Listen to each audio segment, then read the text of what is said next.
the housing market was really strong going into it. And as long as we don't enter some prolonged recession, prolonged depression, I think it's going to be pretty healthy coming out of it. So the most important thing is to survive. Right? The most important thing is to make it to the end of the tunnel. Admittedly, it's a very dark tunnel, but to make it to the end of the tunnel, and things should be fine.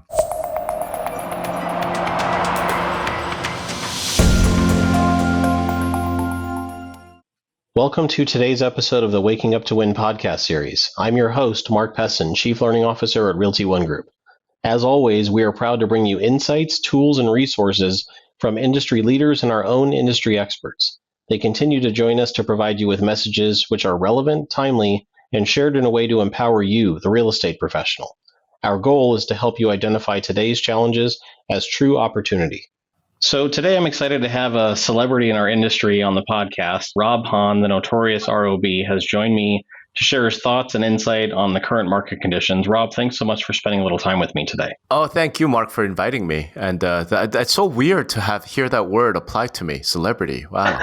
I think you're definitely thought of that way. I wanted to, maybe if we could just get the obvious out of the way. Why notorious ROB? What's the story behind the name? So I'm from New York originally, Okay. Strong Island, as I like to say. And as a result, I got to represent the East Coast. And Notorious B.I.G. is, one of my heroes. Rest in peace. Taken too soon. I've been listening to a lot of this podcast about Tupac and Biggie. So when I was going to start the blog, I just thought Notorious ROB. It just kind of made sense to me. I love it. So it's definitely a keeper. So I mean, it's become your moniker for sure. Yeah, and I guess I've become a little bit notorious as well. So I think it's a little bit. Yeah. So I don't know if it's the name of the blog that made it that way, or if it's my personality that made me choose the name that made it that. Who knows? I don't know. But that's the story. I love the fact, and I think a lot of people appreciate the fact that you're not afraid to pull punch. You're not afraid to just give it to us straight. That you don't pull punches, and that you say what's on your mind. And I think a lot of people need to hear that. Yeah, and you know what? I feel like I do like to quote pull punches, if you will. In other words, I'm not trying to hurt anybody's feelings. I'm not trying to make anybody angry. Given what I do for a living as a consultant, what's the point of telling the client sort of what they want to hear as opposed to what they need to hear? So it's just. Right. Yeah, I try to be kind, if you will. I try to keep it in perspective. But yeah, ultimately, I feel like there's really no value to my opinions if I'm not telling what I actually believe, right? As opposed to what I think people might want to hear. That's other people are way better at doing that than I am. So. Well, I think that's actually completely relatable to real estate agents who have to do very much the same thing with their clients. When they hire us to be a consult, to give them, sound advice.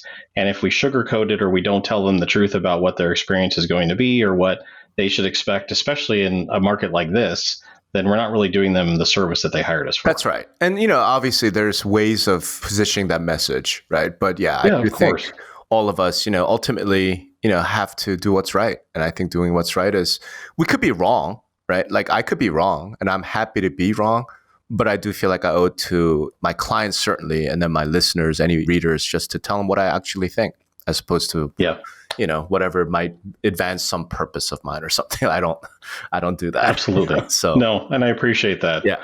So you're someone that I think many of us look to for industry insight just because of what you do and the connections that you've made. Mm-hmm. What could you share with our listeners today about what you're hearing and maybe what we aren't hearing that we should be aware of? Yeah. So this is such a big question. So I'm going to try and keep it kind of what the most obvious things. Right. Okay. And I think this is something I talked about in the webinar earlier. It was about 2 weeks ago. But I think the most important thing to keep in mind is that this is not a real estate crisis, right? This is not a housing problem. This is really unlike 2008, when that was a housing problem. We had the strongest real estate market, I think, potentially in history through Q1. Everyone was breaking records. Inventory is super low. The biggest problem we really had going into this was low inventory. Demand was super high. The economy was humming along. And then really out of nowhere, right? Boom, virus, and everything shut down. So I think as a result, I know it's especially as sort of the weeks drag on, it's really tempting to get real negative, right? And think about, the things are going to be hellacious and horrible. Who knows? I mean, maybe they will be. But my sense right now is that this is an artificial sort of recession, right? Caused by this virus and our response to it. the housing market was really strong going into it. And as long as we don't enter some prolonged recession, prolonged depression, I think it's going to be pretty healthy coming out of it. So the most important thing is to survive. Right? The most important thing is to make it to the end of the tunnel. Admittedly, it's a very dark tunnel, but to make it to the end of the tunnel, and things should be fine. What makes that really hard, though, Mark, is I think based on what, sort of my research, based on everything that I've heard, based on, what I'm seeing from people, is that April and May are going to be really, really tough. I mean, it's going to be really hard, especially for us in real estate. It's just on the other side of that, potentially there's some real bright spots that are headed our way. So it's the second half of this year. So I think that's the most obvious. And that was going to be kind of my follow-up question was, if you're offering advice, what would it be about how brokerages and agents should be surviving the current conditions? How do they get through the rest of April and May? Right. And then as a follow-up to that, how long do you expect that they'll need to be in survival mode before the market really begins to recover? So I'll caveat this by saying, I'm not an economist. Right. And I'm not a health expert. So who knows? I mean, everything depends upon kind of what happens, with respect to government action, what happens with respect to this virus. Having said all that, we're already starting to see some states talking about lifting, the really harsh restrictions. I think Texas was one of the first that I heard of where they're saying we're going to go back to work in a phased approach. I think I just saw news today, as a matter of fact, talking about Tennessee, may end lockdowns at the end of April. So, I mean, the most important thing really is just preserve cash, right? And this is something that I do think is going to be a challenge for some brokers and agents out there, because I don't know how else to put it, but, we've been sort of living hand to mouth. So from that standpoint, preserving cash is going to be the most important thing. Some of the government relief efforts will certainly help with that, whether it's the unemployment or the PPP or EIDL or any of these government relief programs that have been launched. I think those will really help. But at the same time, I mean, it does mean that everyone, if we make it to the end of this, is going to have to rethink kind of how we've been operating our businesses, right? That cash and cash flow becomes a much more important topic going forward. Like, even if we come out of this, who knows what the future holds, especially with the disruptions that the overall economy has taken, the $6 trillion plus, that the government is spending at the federal level, not to mention however many billions are being spent at the state and local levels. So it does feel like potentially a renewed discipline around cash and cash flow management is going to become very important. How long? I think that's actually more of a question maybe for you and some of our listeners, because they're the ones who are really on the ground. They're the ones who are closest to the streets. What I'm hearing from friends of mine who are kind of in that position, some of the top team leaders in the country, some of the brokers, is they think, and they're hoping, and I think there's a large mix of that hope mixed in with this, is that by July or August, we'll start to see things come back, kind of get back to normal. And the hope is that by September, October, we're going to see kind of a delayed response, if you will, right? Like all of the pent-up buyer demand plus the shutdown, should just come roaring back in September, October timeframe. That's what I'm hearing. We'll see. We'll see what happens. And obviously, this is highly dependent on kind of where in the country you are. Like New York City, I don't see that coming back for a good long time. But, rural counties in Texas, sure. I mean, I could see that happening. Do you know what I mean? So it really is dependent. And I think actually a lot of the listeners, they're the ones who are better positioned to know kind of what's going to happen. Yeah. I mean, it's almost like the county by county. Correct. It's going to depend on where you are. Correct. And do you anticipate, I understand that you're not an economist, but based on what you're hearing, do you anticipate that even though we normally have a bit of a slowdown in the fourth quarter leading into the holidays, do you think that we're going to, assuming that things start to come back the way I think a lot of us expect they will, do you think that those are going to be busy months for us? I think it'll be busy, but I think that really depends on a couple of things. Number one, are we going to have a spike back in the fall, right? Because, everything that we've heard so far is that this virus is weather dependent, right? It could be seasonal. So look, here in Las Vegas, I suspect that the summer and we're warm weather, so we might be super busy in the winter. If you're up in Michigan, I'm not sure, right? So there's some of that going on. There's also the fact that if we do get back to something resembling normal life, the winter months are the holidays. Who knows what's going to happen with schools? I mean, there's so many things that are dependent. My sense is that we're probably going to be a little bit busier than normal years, but I don't know that it's going to be like summertime, type activity in December, right? I think that may be a little bit too much to hope for. But again, I mean, all this is total speculation because who knows, right? So I've done podcasts. I don't know if you've heard with Greg Robertson talk about kind of like the best case scenario, right? Because the thinking is if that's the best case scenario, then what we're likely to see is a little bit short of that, but it also won't be the worst case scenario, right? So the best case scenario is something like a vaccine gets announced, next week, and everyone's feeling a lot more relaxed, and a lot of the economic damage is limited, to just Q2. If that happens, then we could see Q3 and Q4 being really, really good. But again, if that's the best case scenario, then the likely outcome is probably not that. So who knows? I think we do have some more pain ahead of us. But housing, I think, actually is going to be one of the bright spots for a lot of reasons that maybe aren't as obvious. So maybe we'll get into those, right? Sure. Yeah, and if maybe you could touch on that a little bit as far as, some of the non-obvious reasons. So I wrote a lengthy post about this recently that I called The Rise of the Exurbs. But one of the things that occurs to me is the psychological and cultural change that's going to happen throughout all of society, throughout the country. It doesn't matter where you are necessarily on this one, which is that we're starting to discover that, in fact, you can work remotely and still be pretty productive, right? There was I think it was a Forbes article that just went up today. I saw it, so I retweeted it, talking about how a lot of companies are rethinking office, because of this experience. Now, all these tools have been around, right? It's not like Zoom or WebEx or any of these things are brand new. I mean, they've been around. They're sort of time-tested, proven. It's just that we're starting to realize, you know what? Maybe you're not 100% as productive, but maybe you're 90% as productive. Right. So what I actually think is going to happen coming out of this longer term is that what I call the exurban properties, meaning houses that are maybe an hour to 2 hours outside of city centers, are going to become much more valuable. I really believe that's really interesting. Because if let's say today I have a job at a casino here in Las Vegas. I'm going to talk about Las Vegas as my city now. I'm a data analyst for one of the casinos. Okay, well, a year ago, I had to get in a car and drive to work. Because of this experience, although the casinos are all shut down, maybe I'm finding that I can be, 90% as effective, right? Doing things through Zoom and whatnot, and maybe be driving to the office once a week. Okay, at that point, I could look at properties that are 2 hours away. And by looking at that, all of a sudden, I go from maybe a small 2-bedroom apartment to like 4 acres. You know what I mean? That's right. The affordability is a lot greater. Exactly. I actually do think we could see a revolution like that, which does bode well for housing because those people are going to need to buy. And then, others may step into, their old house or old apartments. I could see something like that happening. The other thing, and this actually affected my wife, Sunny, and I, I think we mentioned the pre-show that you and I both bought and moved during this pandemic. Yes. Something we thought about was, all right, listen, the amount of spending that is going on right now, across all 3 levels of government is unprecedented. We think that's going to have a bit of an inflationary effect.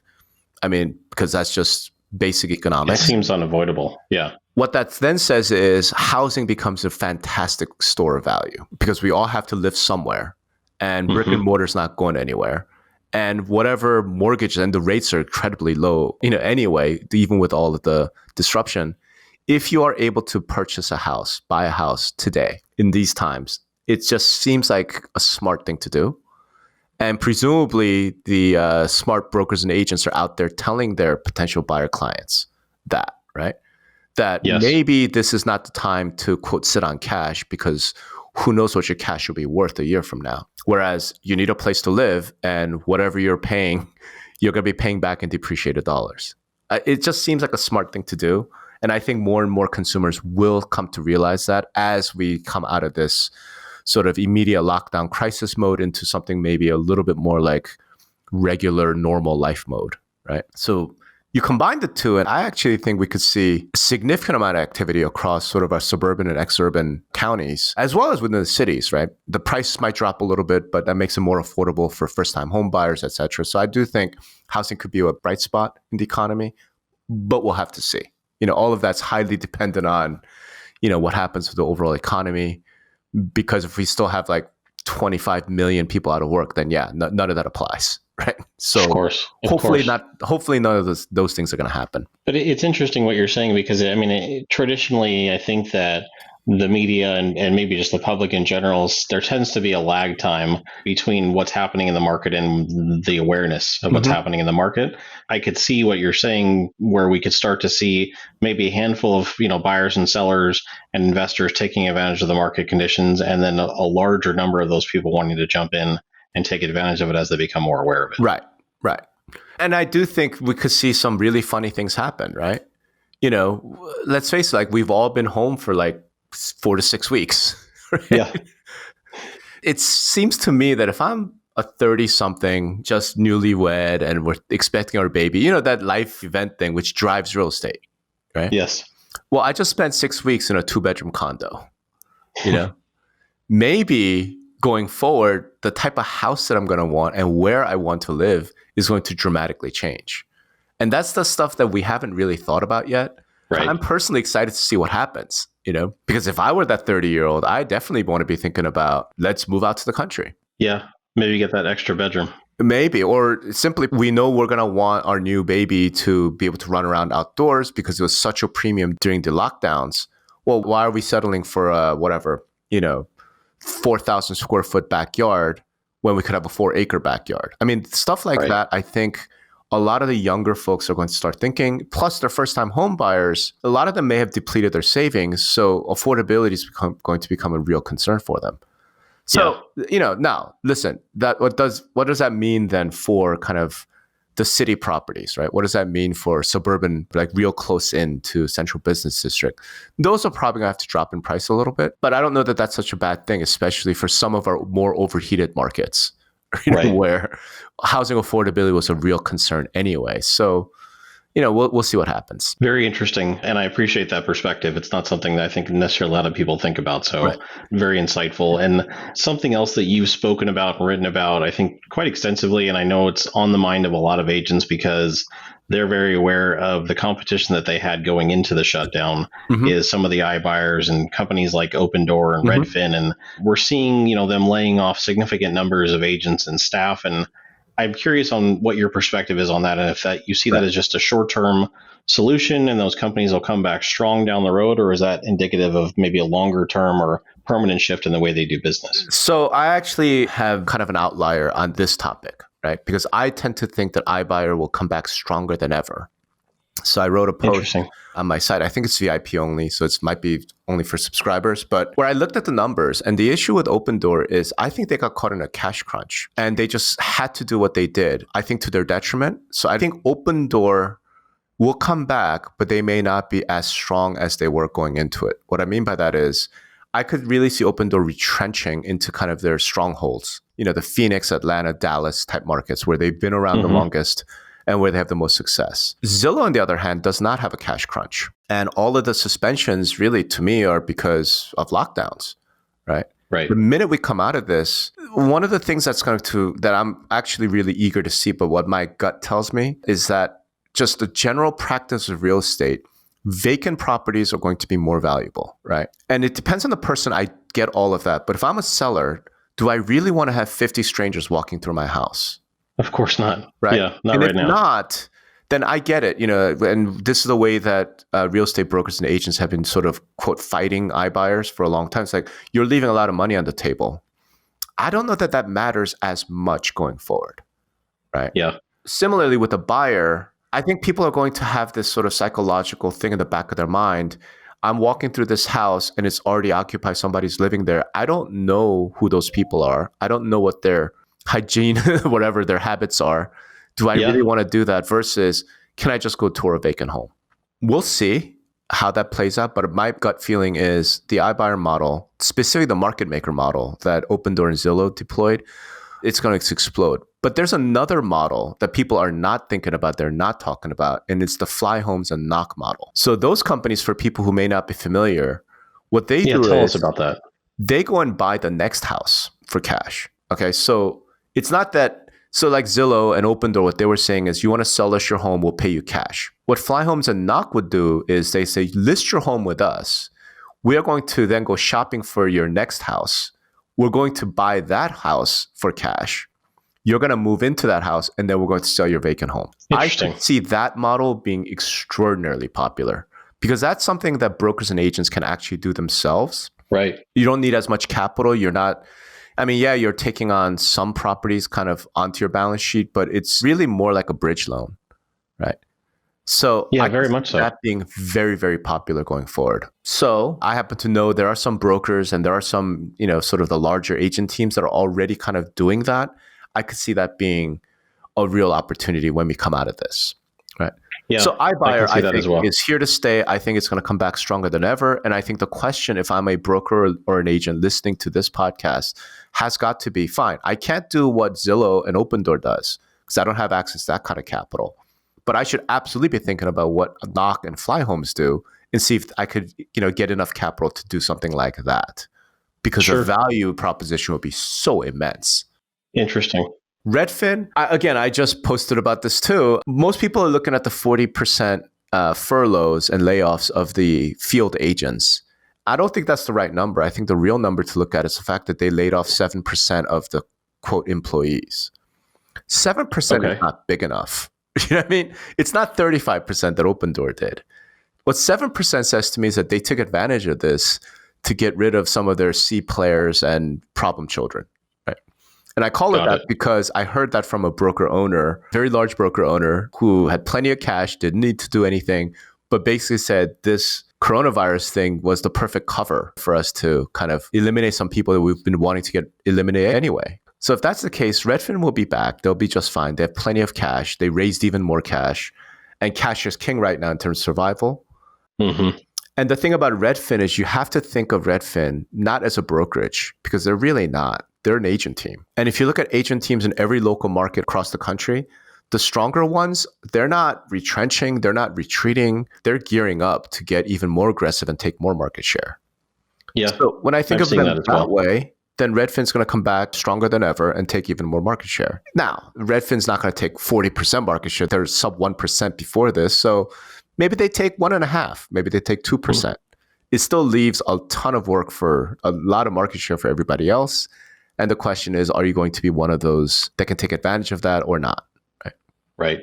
Yeah. So as far as market segments and how they're going to be affected or the recovery time frame, I'm hearing that, luxury market, commercial, some of these market segments may take longer to rebound than the residential or the traditional housing market. What are you thinking or what are you seeing about that or hearing about that? Once again, I'm not an economist, right? Let's keep all of that in mind. My gut feeling is I think luxury is going to be facing some real problems, primarily because the mortgage markets in luxury are not really functioning right now.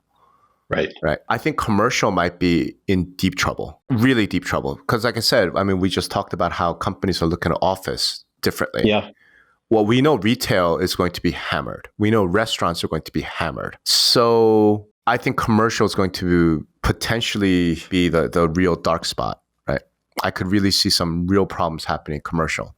Having said that, if we as a country are adaptable enough, and I think we are pretty adaptable, the American spirit is not to sit back and, be depressed all the time. It's to kind of figure, okay, that sucked. Let's go see what we can do. Look, maybe we see a lot of conversions of commercial space into condos or residential space, maybe into healthcare facilities, maybe into quarantine facilities. Who knows, right? But so I do think ultimately will be okay. But at least in the short and medium term, I do see commercial estate being really challenged. And I see luxury being challenged for longer than normal residential because of the breakdown in the mortgage markets. Yeah. Yeah. And I'm hearing some lenders are doing like first and seconds to try to get around the jumbo loan market or challenges that, we're seeing, which is interesting. That's right. And again, it's the adaptability, right? It's we're going to try and figure things out and make it work. But having said that, even if you're doing a first or second, even if you're being adaptable and creative, fact is at the end of the day, the prices have to come down. Yeah. Of course. So if we see some prices coming down in luxury, it's really hard to kind of politically, it's hard to think about bailing that out, right? Somebody who has a $5 million home has to sell it for $4 million. It's going to be real hard to say, well, we need to save those people, right? Whereas, $300,000 house to $250,000, that's a big decline. I could see more appetite for trying to do more to help those people. So yeah, I'd say luxury, commercial, it's going to be depressed a little bit, maybe a lot bit. But again, as agents and brokers working those markets, I don't know that it goes away. It's just we're going to have to get a lot more creative. Right? Yeah, I agree with that. Yeah. So and I know you're talking to a lot of people, so I think you're certainly in the know, but what are some key indicators that you're watching just to try to maintain a pulse on local and national market It's probably the same thing that everyone else is watching. It's the showing activity, right? Mm-hmm. It's pendings, it's listings withdrawn versus new. It's the actual transaction counts. And so far, things look really, really good because we really haven't had much of April. I mean, here we are on the 20th. I am eagerly waiting for April data. Yeah. I'm thinking it's going to be pretty horrible across the board. May is going to be, potentially horrible as well, but we'll see depending on kind of where the lockdowns are. We might see, things start to bounce back in June. So again, to me, it's all about government lockdowns. So if Tennessee does go through with its announcement and lift the restrictions at the end of April, then we should start to see a lot more showings, a lot more activity in May. So if you get 30, 60-day close, we should see June and July be stronger. If on the other hand, you're closed down through all of May, then push everything out a month. And there does come a point where the lockdowns start creating unemployment and financial problems. So that becomes more of a worst case scenario. Right now, I'm still operating under let's hope for the best case scenario type model. So we could talk again in a month, once we have April data and more of May data. Let's see where things play out. The other thing that I'm keeping an eye on, but it's really, really hard to do this because, the MLS data, I don't have access to a lot of it. And what we do have, it doesn't necessarily do this real well. I'm looking for, and I'm keeping an eye on essentially what I call the concentration of power. Okay. Because my thesis is that the big teams are going to benefit enormously from this. Because they have the most cash, they have the most staff, they have the most operations. I think they gain enormously out of this. And thing is, we don't know. The data is really hard to crunch to say, okay, this team has increased market share from 4% to 6%. That's really, really hard to get. But that would be something I'd want to keep track of. Based on what you've described here today, it seems that these big teams would have greater survivability in these market conditions to be able to outlast an individual agent. That's right. And as an individual agent, it does pose a real challenge, right? If you're a top producer, then, presumably you're on your way of making a team. Well, I would accelerate that. If you're not a top producing agent, then you have a real choice to make. Can you push through and sort of become, one of the top, let's basically have to be in the top, let's say the top 10%. Can you make there? If you can't, then what's sort of the right thing for you to do? The answer may be you have to go join a team. Yes. And it's just one of those realities that we're all going to have to confront. It's going to be interesting to watch for sure. Rob, I appreciate you sharing all this with us today. It's always been, it's always very insightful and interesting to get your perspective on a lot of this stuff. I know you're able to gather a lot of information from a lot of different brokerages and big teams around the country. You've also, obviously write some great articles. You've got some publications. You mentioned that you do podcasts. Yes. Where can people go to find out more and hear more about what you have to say? Probably the best place is just my blog. It's The Notorious Rob. Okay. At the beginning, I'm a fan of Biggie Smalls. So for Gen Xers like me, maybe some of the younger folks, Sure. That's where you find me. You could just Google Notorious Rob. I think I'm now the top search. I didn't used to be. It used to be some hip hop blog, but I think I've replaced them. I'm also on Facebook and, my company 7DS Associates. So people could look for me there. Okay. And I'm pretty available, when I'm not busy unpacking and, Right. Getting settled into your new home. Exactly. Fantastic. So, well, Rob, this has been great. I appreciate your time today. I know how busy you are. So thanks for taking about 30 minutes of your time with us today. You're so welcome. Yeah. Looking forward to speaking with you again soon and hopefully seeing you at some future events. Absolutely. Let's hope the events come back, because that's right. Hopefully not all events will be virtual going forward. I do like to shake hands and hug people. And I don't know if we'll ever do that again, but I kind of hope so. Absolutely. All right. Okay. Well, thanks, Rob. I appreciate it. Okay. Bye, everybody. All right. Take care. And as always, a big thank you to our growing audience of podcast listeners. Thank you for staying connected to us and to each other. Remember, my friends, by working together, we will achieve greater success faster.